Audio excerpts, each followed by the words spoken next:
Oke, selamat datang semuanya teman-teman di Question Answer. Hari ini masih kembali lagi bersama gua dengan Boy dan Gua Andre. Dan hari ini kita masih juga ditemanin sama youth pastor kita, Coach Stephen Erastus. Kenapa ada taman di tester ya? Biasanya nggak pernah ada loh. Oh, biasa nggak ada ya? Nggak, karena beda. Kalau Andre beda, Boy juga beda. Oh gitu. Oh gitu. Nanti berikutnya senior pes. Mungkin tahun depan kan? Kita nggak ada yang tahu. Nah, Anda nyumpahin. Lo nyumpahin. oh itu sumpah ya jasanya. Lo nyumpahin. Bukan dong. Oke, pester-pester, saya senang banget diundang di acara sini nih, di acara question answer nih. Oke, apa bisa saya bantu? Hari ini kita ngobrolin apa nih, Andre? Pertanyaan, Andre. Banyak lah. Dari soal kegalauan pribadi dan Oh, galauan pribadi. maksudnya pribadi dari dia, bukan Oh. Pribadi dari si Keren. penanya ya. dari si penanya. Keren lu sendiri, Andre. Enggak dong. Ya nyelip-nyelip dikit lah, Bang. Iya. Gimana nih? Apa, Andre? Langsung, Andre. Langsung ya. Saya masih jatuh bangun nih Coach Stephen dalam hal dosa onani. Ya. Dan ternyata dia mengaku ini dosa sesama jenis. Bisa suka agak kuat pas di tengah-tengah, padahal motivasi kuat pas di awal-awal untuk hidup kudus. Jadi dia jatuhnya di onani dan suka sama jenis itu. Gimana? Motivasi setiap orang memang awalnya selalu kuat kok. Iya. Dalam hal apapun, mau rajin belajar, rajin baca kitab, ninggalin dosa selalu kuat. At the end yang menentukan dia berubah atau enggak adalah konsistensi. Nah, kalau ngomongin masturbasi sama suka sama jenis ya, itu kan dua hal yang berbeda. Kalau ngomongin itu dua-duanya jawabannya juga mungkin kayaknya sih bakal beda juga sih. Kalau ngomongin masturbasi itu kasus yang lu mau lawan jenis, suka sama jenis ataupun lawan jenis nggak ngaruh gitu loh, tetap aja gitu, tetap bisa jatuh. Nah, kalau ngomongin onani itu sama seperti seberapa lu mengasihi Tuhan. Itu yang membuat kita bisa bertahan. Jawaban gue ini benar-benar fundamental banget. Karena tindakan kita kan harus didasari oleh pikiran perasaan Kristus. Yang kalau kita nggak melakukan hal itu, kalau kita melakukan hal itu, kita tahu ini nggak sesuai dengan pikiran perasaan Kristus. Ini mendukakan Bapa di surga. Jadi kok nggak membuat itu. Itu paling fundamental. Nah, maksudnya kalau onani itu kan sebuah hal yang apalagi kalau dijalanin bertahun-tahun ya, itu ngilanginnya juga setengah mati. Nah, itu mesti benar-benar lu bergaul erat banget sama Tuhan. Harus ada pelampiasan lain. Misalnya kan lagi nafsu kita itu muncul nafsu nih, pengen onani nih. Itu nggak bisa didiemin. Diemin dalam arti tahan diem aja. Oh, nggak bisa loh. Kalau ngomongin onani ya, ini harus ada pelampiasan. Lebih ke pelarian, kalau pelampiasan kayak bahasanya agak jelek deh. Lebih ke pelarian. Misalnya apa yang orang bilang olahraga, keluar. Banyak aktivitas. Jangan sering menyendiri, tapi ya COVID susah juga ya mau ngomong apa gue di rumah-rumah. Tapi sekarang kan udah mulai bisa lebih keluar kan sekarang orang-orang. Yang pasti ya, ini yang orang jarang mungkin berdoa. Berdoa penyembahan. Itu pasti itu pasti lu jadi malu kalau lu pengen aneh-aneh. Kenapa?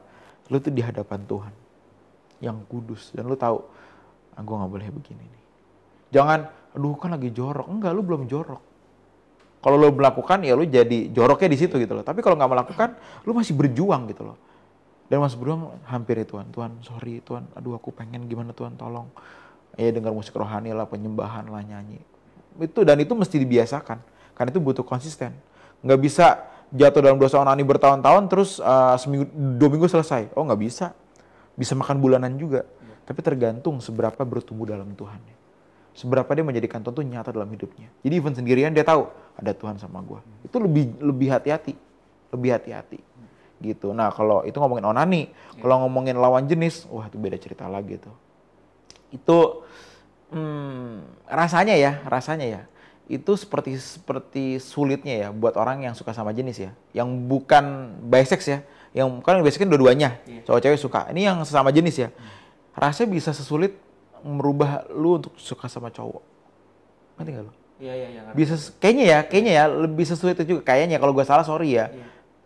Lebih sulit kayak lu mesti suka sama cowok lu, Andre. Susah juga kan? Biasa lu suka sama wanita. Sekarang masih ke cowok gitu kan. Ya susah sih. Bener kan? Soalnya sama wanita sukanya kan? Iya, bener. Sama wanita kan? Gak pernah kepikir juga. Iya makanya itu. Kalau dipaksa juga kan pasti susah kan? Iya. Nggak mungkin Iya, bisa. nah itu yang mesti butuh apa ya? Dan Itu pasti butuh pendampingan. Itu nggak gampang, nggak bisa gue jawab di sini sih. Tapi yang pasti fundamentalnya yang tadi. Dan kedua, buat yang sesama jenis ya, mendingan lu bertahan daripada lu jatuh di situ. Stay aja, nggak usah menjalin hubungan dengan yang sesama jenis, nggak usah, tetap stay aja. Karena lu tahu kan lu salah. Lu tahu lu salah. Iya, Hasrat lu pengen gitu loh. Dia ngomongnya dosa juga. Dosa kan lu tahu, Iya, lu bertahan lah supaya jangan jatuh. Punyalah komunitas yang bener, tinggalin. Biasanya kalau begitu punya komunitasnya. Biasa di komunitasnya. Bukan biasanya sih. Kemungkinan besar banget ada komunitasnya. Lu tinggalin mereka. Tapi ntar gue sendirian dengan kondisi gue hari ini. Enggak, lu cari teman-teman yang mau seperjuangan buat sempurna seperti Bapak. Itu pasti bisa menerima lu apa adanya.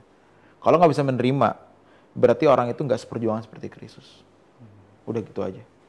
Dan kita di home adalah orang yang mau seperjuangan. Jadi buat kalian, buat yang nanya ini nih. Jadi buat yang nanya kalau nggak punya komunitas, kalau belum ada ya, kita benar-benar mau menerima teman-teman yang mengalami hal seperti ini. Tapi kalau udah ada nggak masalah juga. Gimana cara daftar home, Boy? boleh langsung aja di DM IG di thewarrior.project atau bisa juga langsung di Warrior itu ada link untuk hubungin home care-nya. Home care kan atau Warrior Care ya? Warrior Care. Nanti boleh langsung dihubungin di situ aja teman-teman. Lu nembak minggu lalu minggu lalu nembak lagi episode 2 ya. Iya, dia udah langsung nembak duluan. Tembak-tembakan aja. Dan kalau doa malam juga teman-teman, kalau urusan berdoa itu kan kita juga ada doa ya, Youth Night Prayer. Iya, betul. Biasanya di setiap hari Selasa gitu. Selasa malam bersama siapa, Boy? Bersama dengan Coach Stephen Erasmus. Ya, kira Youth Pastor, gue udah nunggu-nunggu. Jangan. Agak aneh gue kata investor gue, beneran agak aneh tapi ya udahlah. Nah, itu untuk infonya juga bisa langsung dilihat dan di-follow juga di thewarrior.project. Iya, betul. Dan juga ada album Koepen. belum launching. Saya mau bilang yang pertama. Oh iya, kirain bakal Lu masih ngincer gua ngomongin Pastor ya? Iya, dia ngincer nih orang ngincer nih. Aduh. Ya udah. Lanjut pertanyaannya. Kita lanjut, boleh kok? Lanjut. Ya. Nah, ini sekarang dia punya masa lalu lagi ya, balik ke masa lalu soal terhadap papahnya gitu. Dan juga ke beberapa laki ya. Terhadap papa, tapi dia ngomongnya terhadap papa dan beberapa laki-laki yang dekat dengan saya. Sampai dulu saya dendam banget sama mereka karena nggak biasa lampisin, cuman bisa mendem sendiri. Sampai dia nyakitin fisik dan bikin aku trauma dan bikin aku belok tuh maksudnya. Berarti ini cewek yang trauma ya, belok berarti ya begitu. Belok ya, itu suka sama cewek, pahit sama cowok. Bahkan sampai hari ini belok itu kadang masih muncul. Bagaimana kalau hal ini aku harus menghadapinya bagaimana dengan keadaan ini? Hadapi bersama-sama sama orang-orang yang bisa sama kayak teman curhat atau ada pastoralnya, pendampingan pastoral. Ini nggak bisa gue jawab di sini sih, terlalu riskan gue jawabnya, agak susah. Tapi kalau gue dituntut untuk menjawab ya di sini ya, jawaban gue adalah nggak ada hal apapun yang melebihi kekuatan dia. Semua tuh pasti bisa dia handle, dengan kesadaran, kedua dengan bertuhan. Itu pasti bisa dihandle pelan-pelan. Tapi memang sangat butuh pendampingan. Karena itu kan kita ada Warrior Care kan, buat mendampingi teman-teman yang mengalami hal seperti ini gitu. Jangan nanya Boya lagi. Lo mau ngincer kan? Lo mau ngincer nih, pasti mau ngincer nih. Bisa cukup. Oh, ada cukup ya. Ini benar-benar butuh pendampingan. Jadi kan bisa yang mengalami ini bisa kontak ke Warrior Care. Nanti coba kita jadi kita ntar punya tim pastoral buat temenin teman-teman yang ngalamin ini. Iya, betul, tapi yang pasti jangan berpikir lo nggak sanggup. Jangan berpikir gue nggak kuat. Nah itu buang pikiran itu. Dua hal yang harus nggak boleh kita pikirkan. Yang nggak boleh muncul di pikiran kita. Yang pertama, aku nggak kuat lagi. Yang kedua, sampai kapan? Dua hal itu nggak boleh kita pikirin. Karena kalau dia ngalamin ini berarti dia kuat. Gue selalu bilang gitu kan. Kenapa aku ngalamin ini? Karena kamu kuat. Dan kamu harus bisa melewati hal ini agar kamu bisa nemenin orang-orang yang juga ngalamin kayak kamu. Butuh orang-orang, sosok-sosok anak muda yang bisa kuat melewati, yang kuat dan pernah melewati masalah-masalah seperti ini. Itu dibutuhkan banget. Kenapa? Karena masalah ini bukan dia doang yang ngalamin. Banyak banget ngalamin. Tapi sekarang siapa yang kuat? Tapi yang bisa nasihatin banyak. Yang bisa ngasih tau kayak model kayak gue dengan berbagai macam dasar Alkitab lah, kekristenan apa itu banyak banget. Tapi yang kuat melewati itu nggak banyak. Dibutuhkan sosok-sosok yang kuat. Nah kalau ada teman-teman juga di rumah, nih mau ingetin juga kalau ada kalian yang pernah melewati masalah seperti ini dan kalian udah bisa move on, kontak kita juga, itu bisa jadi kesaksian loh. Misalkan kita ntar bisa syuting, bikin video, bagaimana kalian melewati hal itu benar-benar menjadi dukungan buat teman-teman yang ngalamin ini. Untuk menguatkan mereka juga. Iya, jadi teman-teman yang ngalamin ini kontak kita ya tadi LGBT udah bisa selesai, onani bisa selesai, kontak kita. Betul. Gitu. Caranya di Instagram, DM kita di Instagram thewarrior.project. Biar nanti kita bisa tahu gitu. Fasilitasin mereka juga buat mereka bisa ngobrol gitu, buat sharing. Tuh lo yang jawab, biasa lu nembak boy, enggak ya? Dan itu kesempatan kalian juga untuk ketemu Koepen langsung. Ya elah. Aduh, ini gue ketawa lagi. Gue dijual di sini, gue dijual sebenarnya, gue dijual. Dre, yang penting ketemu Tuhan, Dre. Iya itu Pak. Yang penting ketemu host. Waduh. Ya teman-teman, silakan berjuang. Selamat berjuang ya untuk teman-teman yang ini ya. Emang nggak mudah, tapi kalau boy pikir dari kata-kata Koko juga, kalau emang Tuhan izinin kalian buat ngalamin itu, berarti kalian kuat. Iya. Dan dipandang bisa melalui itu ya, Iya. Boy ya. Oke. Shalom Ko, aku ingin bertanya, ini masih soal orang tua ya Ko. Ini papanya jadi dia punya trauma juga dan papanya karena papanya pernah kekerasan fisik juga dan juga papa selingkuh gitu. Dan ini ngebuat dia kedepannya takut akan jodoh saya gitu. Takut seperti papa yang selingkuh, yang kasar gitu. Nah ini bagaimana dia mengatasinya kok? Nggak usah berpikir soal jodoh dulu aja. Justru nggak usah berpikir soal jodoh dulu. Ketakutan itu harus menjadi apa ya? Menjadi apa ya? Membuat kita jadi lebih hati-hati dalam memilih jodoh. Karena dia pernah ngalamin. Kalau orang yang nggak pernah ngalamin, itu bisa lebih sembarangan milih jodoh. Iya, betul. Tapi yang begini pun kalau kelewatan bisa sembarangan juga. Bisa jadi bucin juga, ketemu cowok yang baik jadi bucin juga, bisa jadi kelewatan juga. Jadi hati-hati. Tapi jangan jadi takut banget juga. Kenapa? Karena Tuhan pasti akan memberikan seseorang yang baik buat dia. Yang bisa mendewasakan dia, yang bisa bersama-sama ke surga. Pasti. Karena itu jadikan itu sebagai sebuah kehati-hatian aja. Jangan jadi something yang traumatik terlalu dalam. Tapi gue setuju sama kata-kata Koko tadi. Koko bilang kalau di awal udah nggak usah mikirin jodoh gitu.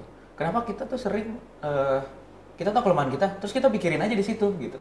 Iya. Kan dia tahu kelemahan dia itu di situ kan, traumatik itu. Iya. Tapi dia langsung mikir jodoh. Betul nggak? Gitu, Betul ya. Gue tadi mikir gitu. Aku trauma jodoh, sama bokap gue nih, terus gue jadi takut milih jodoh. Kenapa ke jodoh? Iya, kenapa langsung mikirin jodoh ya? Ya justru nggak usah mikir. Iya. Jadi nggak usah mikirin diri lu yang nggak mikirin jodoh. Iya. Ya udah, enjoy aja, jalan hidup lu aja, temukan Tuhan di situ. Justru saat lu nggak mikirin jodoh, lu bisa nemuin Tuhan dengan lebih nyaman gitu loh, Iya. lebih lega Iya. gitu loh. Karena gue gak punya target jodoh. Kalau punya target jodoh, susah ketemu Tuhan. Jadi ada targetnya gitu loh. Nggak boleh ketemu Tuhan, nggak boleh buat target. Justru bagus. Iya. Ya udah nggak apa-apa, jangan dipikirin kali. Tapi kenapa kita sering kayak gitu ya? Kita tahu kelemahan kita jadi fokusnya di situ. Karena pasti orang sekitarnya suruh nyari jodoh kemungkinan. Kemungkinan begitu, bukan pasti kemungkinan ya. Kayak udahlah lo jangan takut punya pacar. Biarin ke situ. Iya. Bukannya ya udah nggak apa-apa cari Tuhan yuk. Ke situlah kenapa enggak? Udahlah, nggak semua cowok kayak gitu kok, banyak yang baik-baik. Tapi aku takut. Nggak semua cowok kayak gitu. Biarin ke jodoh. Iya. Jadi agak ngaco juga sih. Kalau cara dia menghilangkan ini, apa rasa traumanya kepada Bapak? Waktu. Soalnya banyak juga pertanyaan yang dia dendam dengan orang tuanya, pola asuh orang tua, kesalahan orang tua yang begini-gini tuh, bagaimana dia harus ngomong? Bagaimana dia harus mengatasi ini gitu? Sampai titik tertentu ya, hanya Tuhan yang bisa membuat dia melewati itu sih. Dengan proses dari Tuhan yang sifatnya khusus per individu. Khusus, itu benar-benar campur tangan Tuhan banget. Misalnya ngalamin kekerasan yang benar-benar parah banget, ngeliat bapak selingkuh lah apa, itu nggak gampang loh. Itu yang bisa membalut itu Tuhan. Tuhan tuh dari membalut, ngobatin sampai bisa mendewasakan dia. Itu semua Tuhan yang campur tangan. Karena terus bergantung sama Tuhan. Nggak bisa nggak. Sekarang gini misalkan nggak ada Zoom, nggak ada ibadah Zoom, nggak ada ibadah onsite, nggak ada Warrior Project. Yang begini-begini gimana? Iya. hancur begitu aja. Iya. Enggak dong, ada Tuhan. Jadi bergantunglah sama Tuhan. Nah, kita di sini bertiga ini men-trigger semua orang untuk bergantung sama Tuhan. Bukan nempel, bukan jadi bergantung sama Rio, enggak. Kita hanya men-trigger kalian semua kok. Karena itu dari trigger ini cari Tuhan. Temukan Tuhan, hanya Tuhan yang bisa membuat mereka yang ngalamin ini itu bisa move on, melewati itu. Nggak melupakan, tapi bisa move on. Kalau melupakan belum tentu. Tapi nggak jadi luka yang berkepanjangan gitu.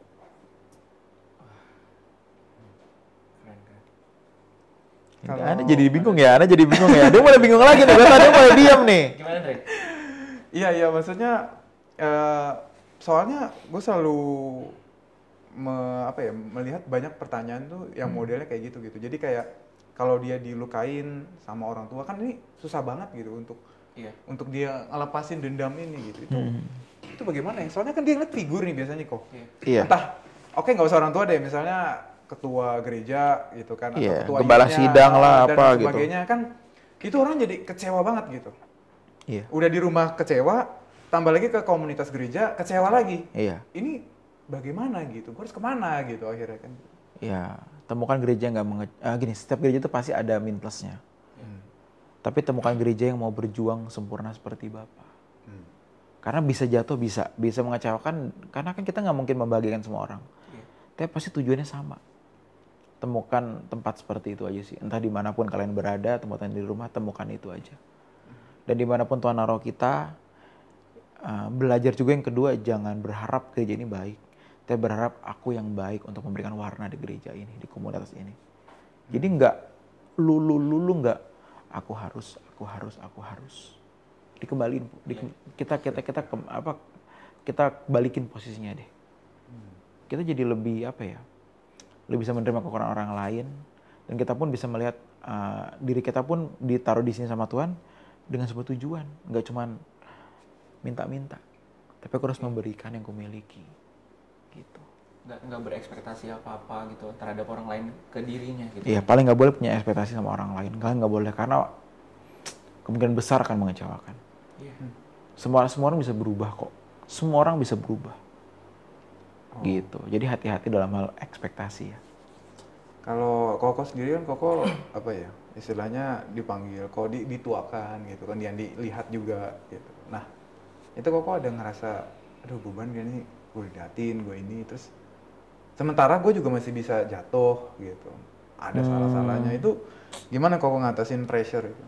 For some cases ada. Let's say gue nggak bisa ngepost sembarangan di Instagram. Bukan gue mau ngepost aneh-aneh juga. Yang konyol-konyol udah mesti gue jaga. Kan dulu gue post makanan mulu dulu gue boy. Sekarang udah jaga. Ya paling itu yang gue manage. Tapi buat gue tuh bukan something yang bikin pusing gitu nggak lo. Aduh, gue nggak bisa ngepost lagi ya. Nggak begitu juga sih. Tapi kalau ngomongin jaga diri nggak aneh-aneh, itu kalau buat gue nggak jadi beban.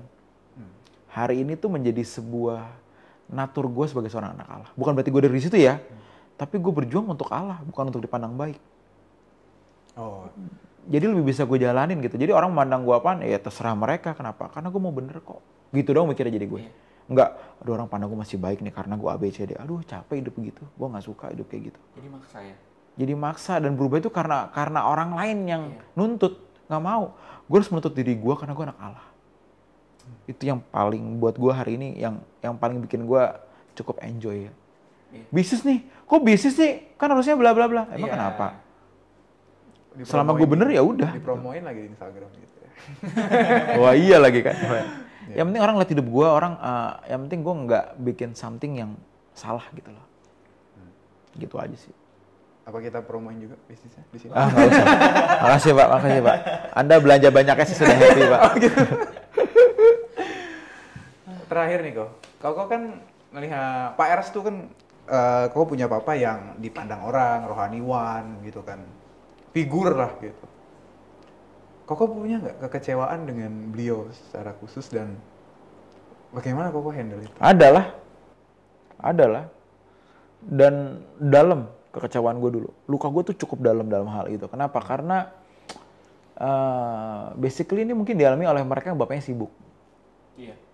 Yang sibuk sering keluar, waktu buat keluarga nggak banyak, tapi once kita bikin salah marah banget, Ngerti nggak lu? Iya, Lu jarang di rumah, kenapa lu marah-marah begini banget sih? Lu jarang di rumah kok. Nah itu pun gue alami. Ya melewati lah, kan waktu itu juga gue kan masih masa-masa belum dewasa lah. Otak gue masih bocah banget lah gitu loh. I think setiap anak yang di posisi kayak gue, entah bapaknya businessman ataupun pasti ngalamin juga gitu loh. Tapi ya at the end, gue masih bisa menerima kondisi itu sih. Kayak ya udahlah, bapak gue begini, emang Tuhan suruh dia, gue mau ngomong apa. Itu dengan umur gue yang harusnya udah umur 20-an lebih, 25, baru bisa berpikir begitu loh. Sebelumnya nggak bisa. Dan akhirnya hari ini gue cukup sibuk juga. Gue jadi mikir kan. Akhirnya tahu ya. Iya akhirnya gue sibuk juga. Tapi gue tetap lebih manage waktu. Karena gue pernah ngalamin sering ditinggal. Iya. Ya, jadi jadi hari ini gue jadi belajar gitu loh. Jadi lebih manage. Tapi tetap ya. Gue tahu apa yang bokap gue rasain dulu. Jadi Tuhan nomor satu. Itu yang Koko maksud juga soal waktu kali ya. Waktu akan menyembuhkan atau waktu akan waktu dan pendewasaan dengan Tuhan itu yang akan menyembuhkan. Time heals. Iya. Karena lu akan sembuh ketika sudut pandang lu rubah kok. Iya. Bukan lu ngampunin doang, tapi sudut pandang lu rubah. Lu tuh udah mulai bisa menerima. Iya betul. Dari gue yang enggak dong, bapak gue mesti temenin gue dong. Iya. Sampai ini pekerjaan Tuhan, mulai geser sudut pandang. Oh ya udah. Ya kan? Sebenarnya masalah kita tuh rubah sudut pandang deh.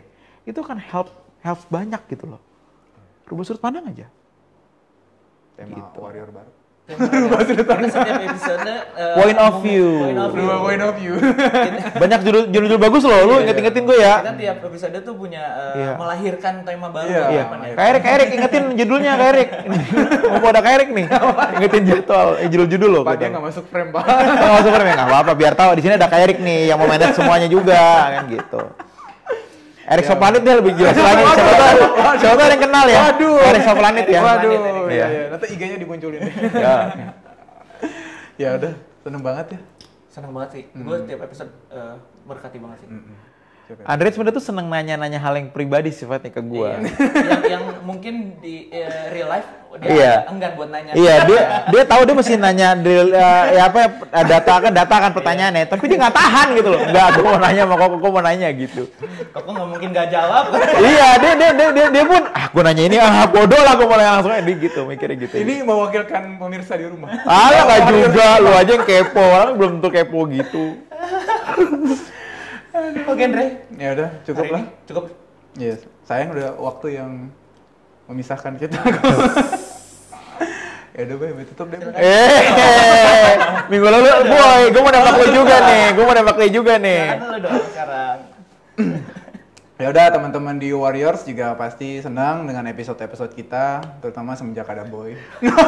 Semenjak Ini makin pede nih, closingnya jadi apa ya gitu. Closingnya jadi kepedean closingnya. Dan sampai ketemu di episode The Warrior Project berikutnya dan juga di question answer berikutnya. Pasti bersama Coach Stephen Erastus. Bye-bye. Bye.